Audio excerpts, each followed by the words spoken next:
Well, this morning we are finishing up our Advent series called Great Expectations, where I challenged us to live as people who expect joy, who expect God to do miracles, and who expect God to be in our midst and be with us. This whole series has been focused around the Christmas story, and I love how the Bible tells the Christmas story, because you don't just get the Christmas story from one perspective. You ever hear a story, somebody tells you a story, and then you hear it again from another person, and it's a totally different story, right? This is what we get in the Bible. We get several different perspectives on Jesus' birth. And in the book of Matthew, we get kind of Mary's perspective on the story of Jesus' birth. It's Mary's family tree, her genealogy. It's the story of Joseph and Mary kind of coming to terms with this unplanned pregnancy that they're now dealing with. We hear about the story of the Magi, or the wise men, and how Mary ponders in her heart what God has given to her. And we hear the story of the escape to Egypt, where Herod has put a hit out on Jesus, and how Jesus and Mary and Joseph have to escape in the middle of the night as illegal refugees crossing borders, hoping that someone will take them in. The book of Mark gives us a different perspective on Jesus' birth, kind of skips over it altogether. Very first time we see Jesus is when he's being baptized. And so Mark's just wanting to get to the ministry, doesn't spend any time on the birth. But Luke gives us a ton of details. And in Luke's gospel, we see the birth narrative from Joseph's perspective. It's Joseph's family tree that we see. It's angels all over the place showing up to Mary and Elizabeth and Zechariah. It's Mary's visit to her cousin Elizabeth and John the Baptist's story. We hear the story of the census that the Roman government took, which brought Mary and Joseph on the back of that donkey all the way to Bethlehem, where there was no room in the inn. We hear the story of how the shepherds announced to the angels of what was happening. Good news of great joy, in the story of Simeon and Anna that we heard last week. People who are waiting expectantly for Jesus. So I often say, if you take a Matthew and you take Luke, from Mary's perspective and from Joseph's perspective, you have a pretty well-rounded picture of the birth of Jesus. But there's one more perspective that I would like to invite you to jump into with me today, and that is in the book of John. The first chapter of the book of John, which we just heard on the screen, is for me the story of Jesus' birth from God's perspective. And it says things like, in the beginning was the Word, and the Word was God, and the Word was with God, and he was the light of the world, even though the world did not recognize him.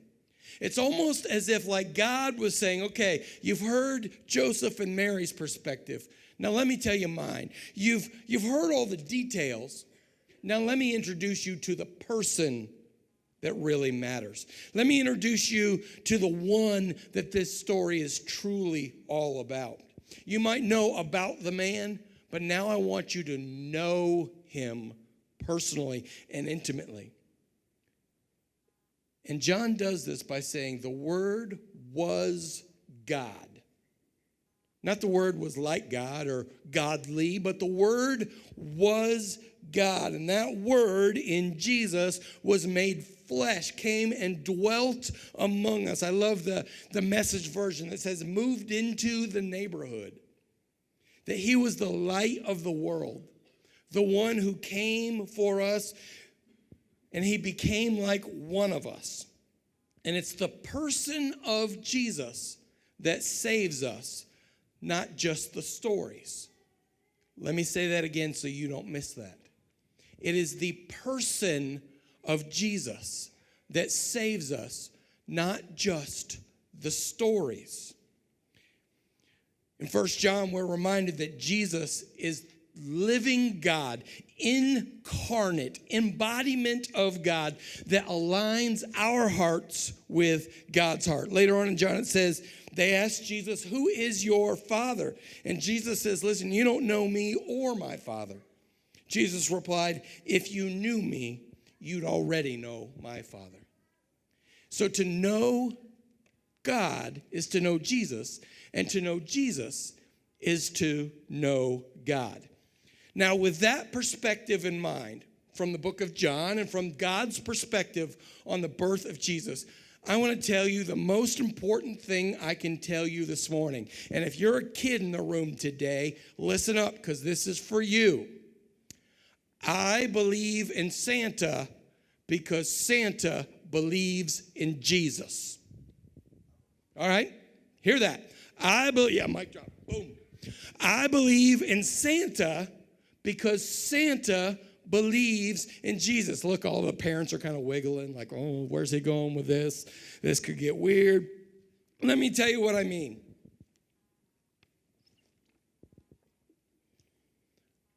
I think we all know the history of Santa Claus, right? Santa started around 300 AD as St. Nicholas, right? And St. Nicholas was this Catholic priest who was known for giving generous and kind gifts to people in need. St. Nicholas the stories about him said that he would anonymously show up and put coins in the shoes of children in the community. There's one story that said there was an open window that he threw some coins through, and those coins landed in some stockings that were drying by the chimney. And you wonder where we get some of our traditions today. We didn't just make this stuff up. And so St. Nicholas, or Sinterklaas as they referred to him, kind of was the beginning of our understanding of Santa Claus, right? And I know some of you know that, and you're thinking, well, tell me something I don't know. I'm glad you asked. Because just like that old guy who was always on the radio at my grandma's house on Christmas, let me tell you the rest of the story. Half of this room doesn't get that reference. Yay for us old people. Here's the rest of the story. 325 AD. There's a new convert to Christianity. His name is Emperor Constantine. And Emperor Constantine is the leader of the Holy Roman Empire. And he calls a church meeting. He invites 300 bishops from all over the world to a conversation or a church meeting called the Council of Nicaea. The question they were wrestling with is, who is Jesus? This is what all the 300 bishops in the room, all asking the question, who is Jesus? They had read the stories. They knew who Jesus was from Matthew's perspective, and Mark and Mary and Joseph. They knew about Jesus. But the question is, who is Jesus? Is he a miracle worker? Is he a prophet? Is he a preacher? Is he a revolutionary? Is he a heretic? Is he the Son of God? And if he is the Son of God, what does that even mean? And so they brought all of these bishops together to have this conversation in the Council of Nicaea about who is Jesus. St. Nicholas was one of those bishops who was invited to this conversation. And I know some of you who may not know the inner workings of the church, but surprise, surprise, you get 300 church people together arguing over who Jesus is, and guess what happens? Problems. Right? we start arguing with each other. An argument broke out between two bishops. And they were trying to decide, is Jesus God, or is Jesus something less than God? Bishop Athanasius said that Jesus is God. And he used 1 John. In the beginning was the Word, and the Word was God. Right? And so Athanasius said, no, Jesus is God. But Arius, Bishop Arius said, no, Jesus is a good guy, good preacher, somebody we ought to pay attention to. But he was created by God, which makes him less than God. And so there's this conversation, and there were people on Athanasius' side and people on Arius' side, and they're trying to figure out who is Jesus. And this argument began to get loud. Arguments never get loud at your house, do they? No, not at all. This whole time, St. Nicholas is sitting in the room, and he's listening. And St. Nicholas is deeply in love with Jesus. And St. Nicholas is listening to Arius and the people who are agreeing with him, saying that Jesus was less than anything was unacceptable to him. He was listening to them taking Bible verses and making them try to mean something they weren't intended to mean. And St. Nicholas was very concerned because his biggest fear was this is a dangerous misrepresentation of the person of Jesus. And if people don't know Jesus, the center and the core of our faith, everything else falls apart after that. We can't teach them wrong on Jesus. So for a couple of days, they have this conversation, and St. Nicholas is just hearing it. And you ever been in one of those rooms where somebody's saying something and it's kind of irritating at first, and then it's annoying, and then it's frustrating, and then you just get angry, and then you feel like you have to do something? History tells us that on the fourth day of the council, St. Nicholas gets up out of his chair after hearing Arius for the millionth time say that Jesus was less than God. St. Nicholas gets up out of his chair, walks across the room, and punches Arius straight in the face. I didn't make this stuff up, folks. This is history. Gives a whole new meaning to, he knows if you've been naughty, he knows if you've been nice, right? All of a sudden, kids are like, wait, Santa punched somebody? Whoa, eat my vegetables. Immediately, they threw him in jail. Because apparently you're just not supposed to punch people at church. You know, I didn't read that on the sign up front, but apparently that's the rule. They threw him in jail. They stripped him of his bishop's vestments, which made him a bishop, and his copy of the New Testament, which every bishop had. And if that were the end of the story, we would never know anything about St. Nicholas. But that's not the end of the story. The story goes on to say that that night in jail, St. Nicholas had a vision of Jesus and Mary visiting him in prison. The story goes that Jesus came to St. Nicholas and said, Nicholas, why are you here? And Nicholas's response was, because I love you, my Lord and my God. The next morning, when the guards opened up the jail cells, there was St. Nicholas sitting on the floor of his jail cell, door wide open, chains laying on the ground, and wearing his bishop's vestments and reading from his New Testament. When they asked him, where did you get those? He said, well, Jesus and Mary gave them to me. And word began to get out. And everybody's talking, and it gets all the way to Emperor Constantine. And when Emperor Constantine heard what had happened, he saw this as a sign. He saw this as a word from God about the conversation that they'd been having. So he immediately restored St. Nicholas to a full bishop. He declared Arius a heretic to the faith, and he declared that the idea that Jesus was less than God was unbiblical. And it was at that council of Nicaea that the Nicene Creed that we read earlier was written, where we get our orthodox understanding, our foundational understanding of who Jesus is. True God of true God. Begotten, not created. True light of true light. And it solidified our understanding of who Jesus is. So I want to go back to my original statement. I believe in Santa because Santa believes in Jesus. Because Santa believes in Jesus. And not just in the story of Jesus. It's not just in the tradition or the nostalgia of Jesus. Santa doesn't just believe in the ideas or the teachings of Jesus. You don't punch people over things like that. Santa believes in the real person of Jesus, who came as a baby, who lived with us, among us, through us, and for us. He believes in the Jesus that shows us a better way to live our lives. He believed in the true light of the world that came into the darkness to save us from ourselves.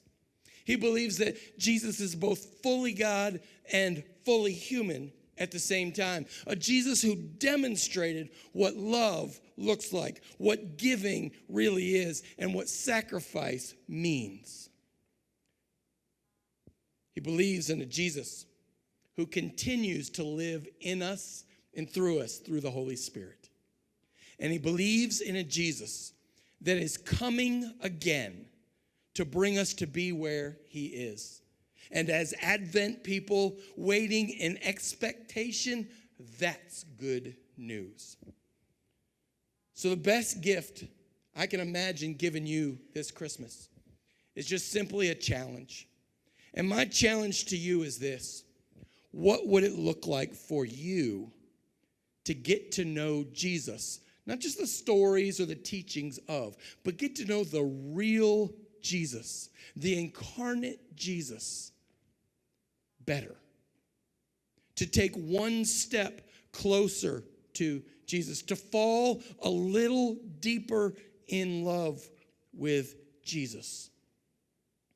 Not just the idea of Jesus.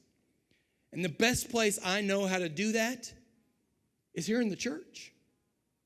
It's the best place I know how to get to know Jesus, the person of Jesus, on a deeper level. It's not the only place, but it certainly is the best place. What if you made a commitment that next year you're going to commit to taking one step closer to Jesus through Shiloh and learning what it means? Because here's what happens.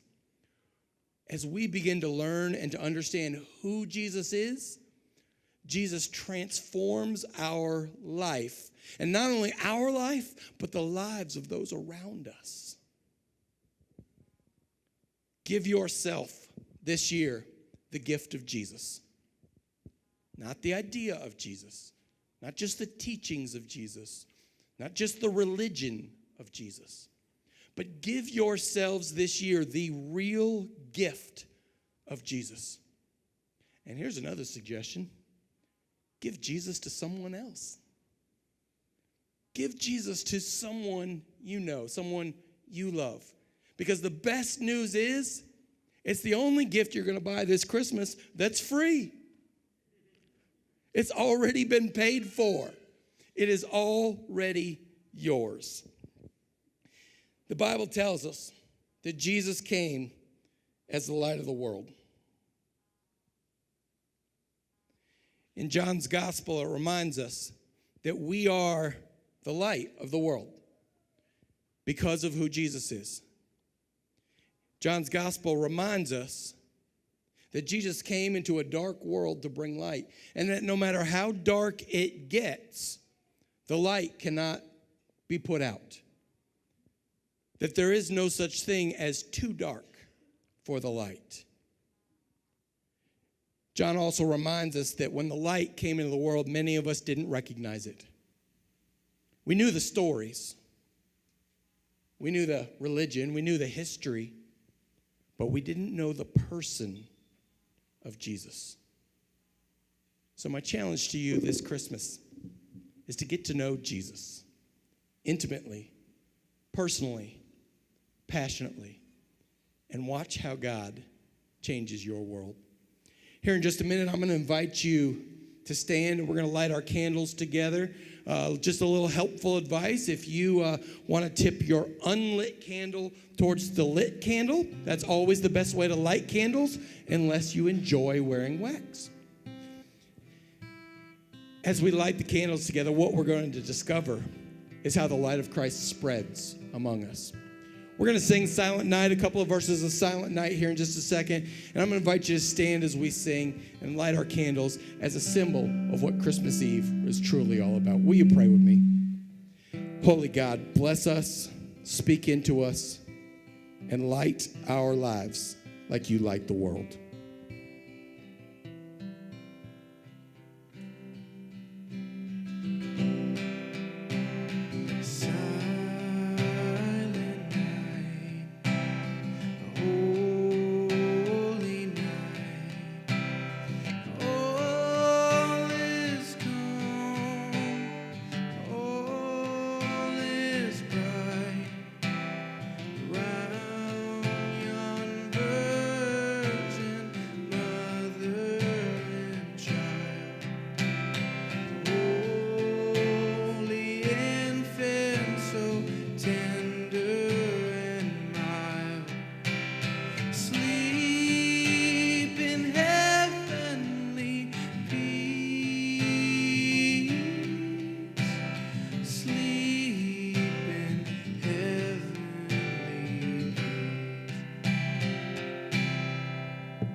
What are you thankful for this Christmas? Somebody tell me.